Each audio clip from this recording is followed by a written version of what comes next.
আমার ভ্যালেন্টাইন পরিবেশনায় আমি অনিন্দিতা দাস। এবারে সরস্বতী পুজো আর ভ্যালেন্টাইন্স ডে একই দিনে পড়েছে, 14ই ফেব্রুয়ারি। তো ছোটবেলা থেকেই আমার ছেলে সবসময় ভ্যালেন্টাইন্স ডে কথাটা বলতে গেলেই কিছুই বলতে পারতো না, খালি বলতো টু ইউ, কারণ ওকে একটা চকলেট আমি উপহার দিতাম। তো এখন যেহেতু অনেকটা বড় হয়ে গিয়েছে, ওর সঙ্গে আর সরস্বতী পুজোর সময় ঘোরার আমার কোনো সুযোগ হয় না। এবারে আমি কিন্তু একটা চমৎকার উপহার পেয়েছি। কি বলুন তো, দুটো ছোট ছোট বাচ্চা এবং তার সঙ্গে বেশ কিছু বাচ্চা বাচ্চা বউ, তাদের ছোট ছোট বাচ্চা, তাদেরকে নিয়ে আমি ঠাকুর দেখতে বেরিয়েছিলাম। এত আনন্দ হয়েছে সেটা আমি আর ভাষায় প্রকাশ করতে পারবো না। আমি সেই ছোট্ট বাচ্চা দুটো তাদের যথেষ্টা পাচ্ছে, তারা কখনো বলছে পাটা ব্যথা হচ্ছে, অনেক কিছু তারা বলছে, তারা কখনো গাড়ি আসছে বুঝতে পারছে না, তাদেরকে এই দাঁড়াও করে দাঁড় করিয়ে দিচ্ছি। এই যে একটা বিরাট দল মিলে, বাচ্চা কাচ্চা মিলে আমরা ঠাকুরটা দেখলাম, কি যে আনন্দ লাগলো।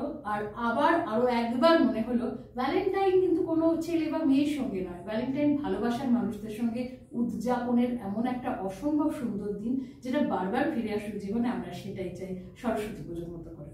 নমস্কার।